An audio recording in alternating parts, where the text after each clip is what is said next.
Today we did, in the level 1 class, it was the whip, and in the level 2 class, we did more practice of the whip, plus the whip with an outside turn, or whip plus outside turn. Now, what it looks like, so the regular whip looks like 1, 2, 3, and 4, 5, 6, 7, and 8. Whip plus outside turn looks like 1, 2, 3, and 4, 5, 6, 7, and 8. If we try it from this angle, starting with the whip first. Ready and go. 1, 2, 3, and 4, 5, 6, 7, and 8. With the outside turn. 1, 2, 3, and 4, 5, 6, 7, and 8. Thank you. And so for the leaders, again, the whip and the whip plus outside turn is the same exact footwork. The difference is in the hands. And so what we're doing differently, okay, so we're starting same thing as the J hook / fish hook. So it looks like 1, okay, and then it's 2 for the hand position. So we're going 1, 2. And then in place for 3 and across for 4, 4. And now at 4, we're starting to, 4/5, we're starting to do that palm to palm connection. And then, so 5 is going to be the weird position with your feet for the leaders, where the right foot is behind the heel of the left foot. And then for 5, you're kind of bringing your hand up so that you're starting to be able to help encourage the follower to make a spin / rotation or a pivot. Okay, so we're at 5, 6. Followers are going to have their hand free. Okay, so their hands are the left hand free. So the left hand is not connected to the leaders right now. 6, and then for 7 and 8, we're doing that anchor step leaders for 7 and 8, but we're also helping the followers make that rotation gently, and we are not yanking our hands down because we do not want to risk injuring our partners. So we're gradually at about 6, 7, and 8, we're lowering our hands down, and we do end up in that weird position. Again, palms facing down is how we end it, leaders.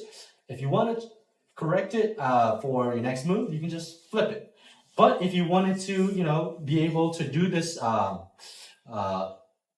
times, whip plus outside turn, all you have to do is just lead the J hook with the hand position like that. And so what I mean by that, okay, if I can borrow you real quick. So if I do the whip plus outside turn 2 times, it looks like 1, 2, 3, and 4, 5, 6, 7, and 8. I'm not changing my hands. It's the same hand position. I'm just doing the J hook from this. It goes 1, 2, 3, and 4. At 4, I'm kind of flipping it to encourage that palm to palm connection. 4, 5, 6, 7, and 8. All right. Can you walk the followers in the forward, please? Sure.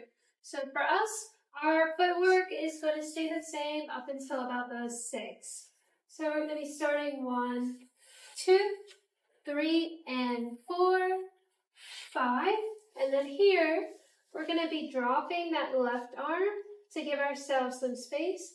Our leader should have brought our hand up at this point, should be about forehead height, a little bit higher maybe. We're stepping out for 6, and we're going to do a pivot, 7 and 8. And our hand should be dropping back to about our belly button height at that point. So from this side, it's going to be 1, 2, 3, and 4, 5, 6, 7, and 8. Awesome. Thank you. And just grabbing Christy real quick. Christy, did you have any notes on either the whip or the whip plus outside turn that you can add or would like to add? Can you come in? I was trying to stop. That's okay. That's okay. Okay, fine. Okay. Any notes? No, I think that was good. Sometimes for the follows, if you have problems with your balance, because sometimes this can be that pivot, and then 4, and then if we're doing that outside turn, sometimes it's hard to keep balance. I tend to do that sometimes with my balance. So 1, 2, 3, and 4. Once I'm having my hand up, I tend to pivot, and then I'm back. It keeps me a little bit more stable if I'm having trouble with my balance. That's the only kind of tip that I would say for those of us who have a little bit of balance issues. Awesome. Thank you, Christy. And yeah, thank you guys so much for coming. Remember, we did the whip plus the whip plus outside turn. Next week is going to be the left side pass. And then from there, the week after that, right side pass, sugar push, sugar tuck, and then whip. All of these tutorials are available on our website, LafayetteWCS.com. We have tutorial videos. We also have these weekly recap videos that are available on our YouTube, Lafayette West Coast Swing. And we're going to have the fancy illustrated footwork poster board thingy on our website as well. Thank you guys so much. All right.